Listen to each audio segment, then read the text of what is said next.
నమస్కారం గురుగారు. శ్రీమాత్రే నమః. గురుగారు, ఏలినాటి శని ఉన్నప్పుడు ఏ రాశికి ఎలాంటి ప్రభావం ఉంటుంది అని అయితే మనం చెప్తున్నాం కదా గురుగారు. సో ఇప్పుడు వచ్చేసి మేషరాశి గురించి మాట్లాడుకుందాం. Yeah. సో వీళ్ళకి ఏలినాటి శని వచ్చి ఒక సంవత్సరమే అయింది కదా గురుగారు. సో ఈ సంవత్సరం ఎలాంటి పరిస్థితులు చూసారంటారు? అలాగే నెక్స్ట్ రాబో 6.5 years, ఈ ఇయర్స్లో ఎలాంటివి చూస్తారంటారు? ఇవన్నీ కూడా ఒకసారి క్లుప్తంగా తెలియజేస్తూ వీళ్ళు పాటించాల్సిన జాగ్రత్తలు కానీ నియమాలు కానీ అలానే పరిహారాలు కూడా తెలియజేస్తారు గురు. తప్పకుండా అండి. ఫస్ట్ ఆఫ్ ఆల్ ఏంటంటే ఏలినాటి శని అనేటువంటిది మనము ఎన్నో జన్మలుగా అనుభవిస్తున్నటువంటి కర్మ అనుభవించేటువంటి సమయం. ఓకే. అంతేగాని చాలామంది ఏమనుకుంటారంటే ఏలినాటి శనిలో పెళ్లి చేసుకోకూడదు అంటారు, అది పూర్తిగా తప్పు. ఏలినాటి శనిలో ఇల్లు కట్టుకోకూడదు అంటారు, అది తప్పు. ఇక్కడ ఏమవుతుందంటే ఆ సమయంలోనే చేస్తాము, ఆ సమయం నుంచి బాధ్యతలు పెరుగుతాయి, ఆ సమయం నుంచి స్ట్రెస్ పెరుగుతుంది. ఇల్లు కట్టేవాడికి ఏమవుతుంది అనుకుంటాడు, ఒక 50 లక్షలు ఇల్లు కడతా అనుకుంటాడు, అది 60 లక్షలు అవుద్ది. ఓ 10 లక్షల కోసం తపన పడాలిగా, అంతేగా. అందుకని ఆ టైంలోనే ఇల్లు కడతాడు. ఓకే. మీరు ఎనీ రాజకీయ నాయకులు తీసుకోండి, స్వర్గీయ ఎన్టీ రామారావు గారి దగ్గర నుంచి అందరికీ వెళ్ళినాటి శనిలోనే వాళ్ళు గొప్ప వాళ్ళు అయిన వాళ్ళు. ఓకే. గుర్తుపెట్టుకోండి. ఓకే, చంద్రబాబు నాయుడు కావచ్చు, జగన్ గారు కావచ్చు, మన అందరూ కూడా అట్లా చంద్రబాబు నాయుడు గారి దగ్గర నుంచి. ఇక్కడ ఏంటంటే ఏలినాటి శని 100% మీకు సక్సెస్ ఇస్తుంది, బట్ శ్రమతో కూడిన సక్సెస్ వస్తుంది. శ్రమ లేకుండా ఏలినాటి శని అనేది ముందుకు జరగదు. కాకపోతే పూర్తి జాతకం మొత్తం ఏలినాటి శని మీదే ఉంటుంది అనుకోవడం కూడా తప్పు. ఓకే. ఈ 1.5 year, ఇంకొక 1.5 year, ఇప్పుడు 1 year అయింది వీళ్ళకి 12వ స్థానంలో శని వచ్చి. 1.5 year అయిన తర్వాత జన్మరాశిలోకి వస్తాడు. దాని తర్వాత ధనస్థానంలోకి వెళ్తాడు. ఇంకొక అంటే ఇక్కడ నుంచి ఒక 4 years తర్వాత ఏమో ధనస్థానంలోకి వెళ్తాడు. 1.5 year తర్వాత ఏమో జన్మరాశిలో ఉంటాడు. ఇంకొక 1.5 year 12th ఉంటాడు. ఇప్పుడు 1 year అయింది వచ్చి వీళ్ళకి. సో ఈ 1 year నుంచి వీళ్ళు జరిగింది ఏంటంటే, అయ్యో అక్కడ అనవసరంగా ఏదో బిజినెస్ని పెట్టి ఇన్వెస్ట్మెంట్ చేసినా తీసేస్తూ పోతుంటారు ఈ టైంలో. ఓహో, ఏదో ఒకటి స్టార్ట్ చేయను ఆపడం జరుగుతూ ఉంటుంది. బట్ ఇక్కడ రాబోయే 1.5 year కూడా వీళ్ళు చేసేటువంటి ఎటువంటి ఇన్వెస్ట్మెంట్స్ అయినా 1కి 4 సార్లు is it correct or not, అందులో వీళ్ళు వేలు పెట్టాల్సింది లాంగ్ టర్మ్ ఇన్వెస్ట్మెంట్ జోలికే వెళ్ళాలి, కానీ షార్ట్ టర్మ్ ఇన్వెస్ట్మెంట్ జోలికి అస్సలు వెళ్ళకూడదు. Point number 1. రెండవది, ఉద్యోగం చేసేవాళ్ళు, ఇప్పుడు మనం మాట్లాడుకుంది వ్యాపారస్తుల గురించి మాట్లాడుకున్నాం. ఉద్యోగం చేసేవాళ్ళు ఉన్న ప్లేస్ కాకుండా, ఉదాహరణకి హైదరాబాద్లో చదువుకున్నాడు అమ్మాయి కావచ్చు అబ్బాయి కావచ్చు, ఇక్కడే దొరకాలనుకుంటే వీళ్ళకి శ్రమ ఎక్కువ ఉంటుంది, ఇబ్బంది పడుతూ ఉంటారు. లేదంటే బెంగళూరు అంటే బెంగళూరు వెళ్ళిపోతా, బాంబే అంటే బాంబే వెళ్ళిపోతా, ఛత్తీస్గఢ్ అంటే ఛత్తీస్గఢ్ వెళ్ళిపోతా, ఢిల్లీ అంటే ఢిల్లీ వెళ్ళిపోతా, సిద్ధంగా ఉండాలి. వీళ్ళు అలా గనక వెళ్ళగలిగితే వీళ్ళకి ఏలినాటి శని శ్రమ కాస్త సుఖంగా మారుతుంది, చాలా బాగుంటుంది. జాబ్ పరంగా మీరు ఉన్న ప్లేస్లోనే ఉందామనుకుంటే ఏలినాటి శని మరింత ఎక్కువ బాధపడతారు, అది ముందుకు రానివ్వదు. అందరికీ కాదు, ఓన్లీ మేషరాశి వారికి నేను చెప్పేది. మేషం వారి గురించి మాట్లాడుకుంటున్నాం ఈ 2 విషయాలు. అలాగే ఇప్పుడే రీసెంట్గా వివాహం అయింది అనుకుందాం, చిన్న చిన్న మిస్అండర్స్టాండింగ్స్ పెరుగుతుంటాయి ఈ టైంలో 12th హౌస్లో సంచారం జరిగేటప్పుడు. ఎందుకు అంటే 12th హౌస్ అనేటువంటిది వివాహం తర్వాత ఉండే కర్మ. అంటే ఏమిటి, అయ్యో అనవసరంగా తొందరగా పడి వివాహం చేసుకున్నా, లేకపోతే చిన్న విషయానికి ఇలా గోల్ చేస్తున్నారేంటి. కొన్నిసార్లు చూడండి, భార్యాభర్తల మధ్యని చిన్న విషయాలకి అమ్మాయి ఏదో అలుగుతుంది, ఏదో గొడవ జరుగుతుంది, లేకపోతే అబ్బాయి ఏదో అంటాడు, అది బాగా ఎందుకు చేసుకున్నాను రా అని ఫీలింగ్ ఇస్తుంది. కానీ అది మీరు అర్థం చేసుకుని ముందుకు వెళ్ళిపోతూ ఉండాలి, అంతే. ఇవి మెయిన్గా ఏలినాటి శని 12th హౌస్లో ఉన్నప్పుడు. 12th హౌసెస్లో ఉన్నప్పుడు, అది కూడా మీనరాశిలో ఉన్నాడు కాబట్టి ఇక్కడ చేసుకోవాల్సిన రెమెడీ అంటే చెప్తా. ఇంకో 1.5 year వరకు కూడా సేవ చేయాలి ఇక్కడ ఎక్కువగా. అది ఏ సేవ అయినా, గోశాలకు వెళ్ళి గోసేవ చేస్తారా, ఆలయాలకు వెళ్ళి ఆలయాల్లో ఏదైనా మనకి ఉత్సవాలు అవన్నీ జరిగినప్పుడు అక్కడికి వెళ్ళి ఏదైనా ప్రసాదాలు పని చేయడం చేయాలి. కేవలం సేవ చేయడం ద్వారా అనేది క్లియర్ అవుతుంది. దానాలు అంటారా, నువ్వులు దానం ఇవ్వచ్చు, బ్లాక్ కలర్ వస్త్రాలు ఇవ్వచ్చు దానము, ఆయిల్ దానం ఇవ్వచ్చు, ఇవన్నీ చేసుకోవచ్చు, ఇవ్వచ్చు, చేసుకోవచ్చు. ఎవరికైనా వాళ్ళ పర్సనల్ చార్ట్లో కనుక విదేశీ యోగం ఉంటే ఈ ఏలినాటి శని 100% వర్కౌట్ అవుతుంది అక్కడ, బయటికి వెళ్ళేలా చేస్తుంది. అది ఇక 1.5 year దాటిపోయిన తర్వాత జన్మంలోకి వస్తాడు. ఇక్కడ మాత్రం పర్టికులర్గా కాన్సన్ట్రేషన్ చేయవలసింది ఏమిటంటే, ఎవరికైనా రాంగ్ డెసిషన్స్ ఎక్కడ జరుగుతాయో చెప్తానండి మీకు. కొన్ని సర్జరీస్ విషయంలో రాంగ్ డెసిషన్స్ జరుగుతాయి మేషంలో సంచారం జరిగేటప్పుడు. అంటే అనవసరమైనవేవో సర్జరీ చేసుకోవడం, అది మోకాళ్ళు అనుకోండి, ఇంకోటి అనుకోండి. ఓకే, అవసరం లేకపోయినా లేదో అన్నారు కదా ఓన్లీ వన్ ఒపీనియన్తో చేసేసుకుంటారు. సెకండ్ ఒపీనియన్ వేరే వాళ్ళని కనుక్కొని ఇది ఎంతవరకు కరెక్ట్ అని తెలియకుండా వెళ్ళిపోవడం. ఆ సర్జరీస్ వల్ల మళ్ళీ తర్వాత వాళ్ళు బాధపడడం జరుగుతూ ఉంటుంది. రెండవది, వీళ్ళు ఇక్కడ ఉద్యోగం విషయంలో రాంగ్ డెసిషన్స్ తీసుకోవడం జరుగుతుంటుంది మేషంలో సంచారం జరిగేటప్పుడు. అంటే ఏంటి, మంచిగా ఉన్న జాబ్ వదిలేసి ఇంకో దగ్గరికి వెళ్ళి అక్కడ ఏదో జాయిన్ అవ్వడం, వాళ్ళ జీతం ఇవ్వకపోగా వర్క్ స్ట్రెస్ విపరీతంగా ఉంది. సెకండ్ ఫేజింగ్ జన్మంలో అంటున్నాం, అందుకే మనం ఫస్ట్ ఫేజ్ చెప్పేసుకున్నాం, అది ఇన్వెస్ట్మెంట్స్ విషయంలో చెప్పుకున్నాం. సెకండ్ ఫేజ్ అంటే రాశిలో తిరిగేటప్పుడు ఈ ఉద్యోగం మీద, సర్జరీస్ మీద అనవసరంగా మనం ఏదో అవతల వాళ్ళకి ఏదో సహాయం చేద్దామని ఇలా అనవసరంగా వీళ్ళు మోసపోవడం, వీళ్ళు నిందపడడం జరుగుతూ ఉంటుంది. కాకపోతే ఈ మేషం వారికి నీచబడ్డ శని రాశిలో తిరిగేటప్పుడు ఎంత స్ట్రాంగ్ అవుతాడంటే లైఫ్లో ఇంకా నేను ఇలాంటివి ఎప్పుడూ చూడను, ఎవడూ చూడకూడదు, శత్రువుకు కూడా ఇలాంటిది రాకూడదు అనుకుంటాడు. అంత స్ట్రాంగ్ చూస్తాడు.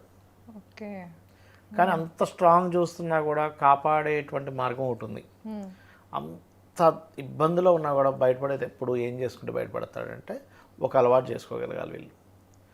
లక్ష్మీ నరసింహస్వామి ఆలయం ఉన్నట్లయితే రోజు వెళ్ళడం కనుక వీళ్ళు ప్రాక్టీస్ చేయగలిగితే, లేదు దగ్గరగా లేదండి లక్ష్మీ నరసింహస్వామి యొక్క కరావలంబ స్తోత్ర పఠనం కనుక చేయగలిగితే 1% కూడా ఎఫెక్ట్ ఉండదు వీళ్ళకి. రోజు చేసుకోవాలి. ఎలా అంటే ఇప్పుడు మనకు బాగా చలేస్తుందండి, విపరీతమైన చలేస్తుంది, మీకు ఒక చిన్న మంట పెట్టుకున్నాను పోతుంది.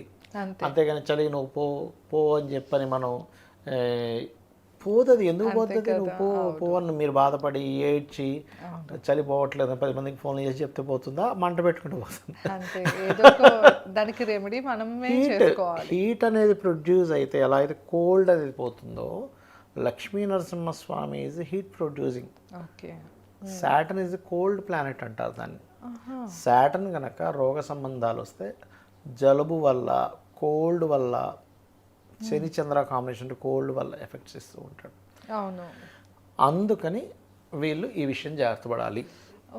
అలాగే ఇప్పటి నుంచి సంవత్సరంన్నర తర్వాత అయితే కనుక ఇలాంటి సిచ్యువేషన్స్ వస్తాయి కనుక నరసింహస్వామి ఆరాధన చేసుకోవాలి. అయితే ఇక్కడ ప్లస్ కూడా ఒకటి ఉంది. ఇంత శని వచ్చి రాశిలో కూర్చుంటే పెళ్ళిళ్ళు అవుతూ ఉంటాయి వీళ్ళకి. వివాహం అని కూడా టక్కన కుదిరిపోతే అర్థం కాదు, ఏళ్ళనాడు శనిలో పెళ్ళి అయిపోయింది ఏంటి అనుకుంటారు. కానీ ఇంకా వీళ్ళు ఇక్కడ గుడ్డు చాకరీ చేయాల్సిన పరిస్థితి ఈ 2.5 సంవత్సరాలు. దాన్ని తగ్గించుకోవాలంటే సింపుల్గా అది చేయడం. లేదండి నాకు ఉద్యోగంలో చాలా ఇబ్బంది పడిపోతున్నాను రాశిలోకి వచ్చినప్పటి నుంచి అంటే సింపుల్ రెమెడీ ఒకటి ఉంది లలిత సహస్రనామాల్లో. ఓం మాణిక్య మకుటాకార జానుద్వయ విరాజితాయ నమః. Simple remedy. ఈ రెమెడీ ఎవ్వరు చేసుకున్నా 48 నిమిషాల రోజుకి వాళ్ళకి అమ్మవారు ఉద్యోగాన్ని ఇస్తుంది. మరొకసారి మంత్రం. ఓం మాణిక్య మకుటాకార జానుద్వయ విరాజితాయ నమః. 100% ఇంకా డౌట్ లేదు. ఎందుకంటే ఇప్పటివరకు ఎంతమందికి అయితే ఇది చేశారో, ఎందుకంటే మనకి నామాలు ఏవైతే ఉంటాయో, నామాలు, స్తోత్రాలు, ఇవన్నీ లెవెల్స్ ఉంటాయండి. ఎలా అంటే ఇప్పుడు సీఎం గారు సంతకం పెట్టి పేపర్ ఇచ్చారు, అది ఎంత పని చేస్తుంది. పిఎం గారు ఇచ్చారు, ఇంకా హై లెవెల్. ఒక ఎమ్మెల్యే ఇచ్చారు, అదొక లెవెల్ వరకు. లేదా ఆ ఏరియాలో ఒక జెడ్పీటీసీ లేకపోతే ఒక ఎమ్మెల్సీగా అదొక లెవెల్. ఒక ఫాదరు వాళ్ళ పిల్లడి కోసం లీవ్ ఇవ్వండి అని రాసిస్తే అక్కడి వరకే పనిచేస్తుంది, కానీ అది పోయి సీఎంలా పనిచేయదు. అది ఎట్లాగో అలాగో నామాలు కొన్ని ఎలా అంటే మనుషులు రచించినవి, అది కొంత లెవెల్. దివ్య పురుషులు రచించినవి కొంత లెవెల్. అదేవిధంగా ఋషులు రచించినవి హయ్యర్ లెవెల్. దానికంటే హయ్యర్ లెవెల్ దేవతలు రచించినవి, దేవత ద్వారా వచ్చినటువంటివి. ఈ లలితా సహస్రనామం డైరెక్ట్గా అమ్మవారి నుంచి వచ్చినటువంటివి. అందుకని ఒక పిఎంకి లేకపోతే ఒక గవర్నర్కి ఒక హయ్యర్ లెవెల్లో ఉండేది ఇంక పాస్ చేస్తే అదొక జీవో అయిపోద్ది, చూసారా. అలాగా లలిత అమ్మవారిలో నుంచే వసిన్యాది వాగ్దేవతలైనటువంటి 8 మంది కిరణాలుగా బయటికి వచ్చి చెప్పినటువంటి నామాలు. ఆ నామాలకి ఎంత శక్తి ఉంటుందంటే ఒక్క నామం, కేవలం ఒక్క నామం కనుక మీరు జపం చేసుకుంటే వీళ్ళు ఎన్నో వందల వేల జన్మల నుంచి అనుభవిస్తున్నటువంటి కర్మ అంతా దగ్ధమైపోయి ఇంకేమైనా ఉందా అని మిగిలిందా అని అడుగుతున్నాడు. ఎలాంటి ఓ మనిషిని పెట్టుకున్నారు మీరు, అంతా అయిపోయిందమ్మా ఇంకేముందా పని అంటూ అడుగుతారు. ఇంకేం లేవు, అన్నీ అయిపోయాయి. అలా ఏంటంటే ఇంకేమీ ఉండవు, అన్నీ క్లియర్ అవుతాయి. ఇది అద్భుతంగా పనిచేస్తుంది. పర్టికులర్గా ఇది చేయాలి జన్మరాశిలో తిరిగేటప్పుడు. ఇప్పుడు కూడా చేసుకోవచ్చు, తప్పులేదు. సెకండ్ ఫేజ్లో చివరిది అది శని మనకి వృషభ రాశిలో. ఇది ఎండింగ్ ఫేజ్లో ఫైనాన్షియల్ గ్రోత్ ఇస్తుంది ఇక్కడ. ఓకే, మంచి విషయమే కదా. ఖచ్చితంగా బిజినెస్ మూలంగా ఫైనాన్షియల్ గ్రోత్ ఇస్తుంది. అందరూ భయపడుతుంటారు అమ్మో అని. వీళ్ళు ఎప్పుడైతే అయ్యో నాకు ఈ రకంగా ఇబ్బంది అయింది అంటే ఏది, అయ్యో నేను జాబ్ పరంగా ఇబ్బంది పడ్డాను, వ్యాపార పరంగా ఇబ్బంది పడ్డాను అని అనుకునేటువంటి వారికి 100/100% అక్కడ నుంచి ఫుల్ రిలీఫ్. ఓకే, అబ్బా నేను అనుభవించానండి ఆ 200 సంవత్సరాలు, ఇప్పుడు ఎంత బాగున్నాను తెలుసా అనుకునేటువంటిది. ప్రతి ఒక్కరూ కూడా ఇది చేయడం ద్వారా 100% వీళ్ళు లాభం పొందుతారు. కాకపోతే ఇక్కడ ఏంటి, మనం ఏ మంత్రం చేసినా ఏ దేవతారాధన చేసినా భక్తి శ్రద్ధ భావన కంటిన్యూటీ అనేటువంటిది ఉండాలి. కంటిన్యూటీ లేకుండా 2 రోజులు చేసి 3వ రోజు విసుగొచ్చి ఆపేసి నాకు ఈ మంత్రం పని చేయట్లేదు, నేను ఈ గుడికి వెళ్ళి రావట్లేదు అనుకుంటే అది మనం చేస్తున్న మిస్టేక్. అది దానివల్ల ఎటువంటి ఫలితాలు రావు, గుర్తుపెట్టుకోండి. ఓకే, ఇది ప్రధానంగా గుర్తుపెట్టుకోవాల్సినటువంటి అంశం. అయితే ఎందుకంటే ఇంత రాశిలో నీచబడినటువంటి శని నుంచి ఒక్కసారిగా ఫ్రెండ్ హౌస్లోకి వెళ్తున్న శని ఇక్కడ మనకి అంతే. కాబట్టి మేషరాశి వాళ్ళందరూ గుర్తుపెట్టుకోవాల్సిన అంశం ఏంటంటే, ఇంకా వాళ్ళ పర్సనల్ చాట్లో ఏదో దశలు బాగోపోతే తప్పితే 2లోకి వెళ్ళిన శని విపరీతమైన వ్యాపార లాభాలు, వ్యాపార యోగం అంటే విపరీతమైన వ్యాపార లాభాలు, ఉద్యోగ యోగం అంటే విపరీతమైన ఉద్యోగ యోగాలు 100% ఇచ్చి తీరుతాడు. తప్పకుండా గురుగారు. కాకపోతే ఏంటంటే అక్కడ కొంచెం విదేశాలకు వెళ్ళే విషయాలు కానివ్వండి, ఏదైనా కొత్త ఇన్వెస్ట్మెంట్స్ విషయంలో కొంచెం చూసుకొని చేయాలి. అక్కడ కొంచెం ఇస్తాడు ఎఫెక్ట్. అంటే ఇక్కడ ఏంటంటే ఎప్పుడు కూడా మనం ఇప్పుడు మనం చూడండి ఒక మార్కెట్కి వెళ్తాం, అవును చెప్తారు బాగా అనుభవం ఉన్న వాళ్ళు, మీరు అక్కడికి వెళ్ళండి కానీ బేరం ఆడండి, వాళ్ళు చాలా ఎక్కువ రేట్లు చెప్తారు, పీస్ చాలా బాగుంటాయి అక్కడ, కానీ వాడు 100 చెప్తాడు, మీరు 20 నుంచి స్టార్ట్ చేయాలి, ఎందుకంటే అది వచ్చేది 20 రూపాయలకి 30 రూపాయలకి వస్తుంది హార్డ్లీ. మీరు 100 అంటే తెలియక అమాయకంగా 90 అన్నారంటే వీడు మాడు మీకు సున్నం పోస్తాడు చెప్తారు. అట్లా ప్రతి లైఫ్లో అంటే ప్రతి జాతకుడికి పర్టికులర్ మహాదశ ఏమిస్తుందో తెలుసుకోగలగాలి. ఇది గనక చేస్తే సూపర్గా ఉంటుంది. అయితే ఈ సెకండ్ హౌస్లో ఎవరికైతే ఇప్పుడు ఏలినాటి శని నడుస్తుంటుందో, మనం కుంభం వారికి నడుస్తుందని చెప్పుకున్నాం, వాళ్ళు పర్టికులర్గా ఓం సంపత్కరీ సమారూఢ సింధుర వ్రజ సేవితాయ నమః. జన్మంలో ఎవరికైనా ఏలినాటి శని నడుస్తుంది అన్నప్పుడు ఇప్పుడు మీనం వారికి జన్మ బతికించకూడదు, పనిలో తిరుగుతుంది, ఇన్వెస్ట్మెంట్ చేసేటప్పుడు చూసుకొని చేయాలి. ఈ పర్టికులర్గా ఇవి గుర్తుపెట్టుకోవాలి, ఖచ్చితంగా బాగుంటుంది. తప్పకుండా గురుగారు. సో విన్నారు కదా, ముఖ్యంగా ఈ వీడియోలో అయితే మనం మేషరాశి గురించి మాట్లాడుకున్నాం. ఏలినాటి శని ఉన్నప్పుడు మేషరాశి వాళ్ళు ఎలాంటి జాగ్రత్తలు తీసుకోవాలో తెలుసుకున్నాం కదా. అలాగే గురుగారు వచ్చేసి మంత్రం కూడా తెలియజేశారు. సో తప్పకుండా గురుగారు చెప్పింది నెట్లు మీరు ఆచరించండి. అట్లానే ఇంకా ఏమన్నా సందేహాలు ఉన్నా, సమస్యలతో ఇబ్బంది పడుతున్నా స్క్రీన్ పైన స్క్రోల్ చేస్తున్న నెంబర్కి కాంటాక్ట్ అవ్వచ్చు. ధన్యవాదాలు. నమస్కారం. శ్రీమాత్రే నమః.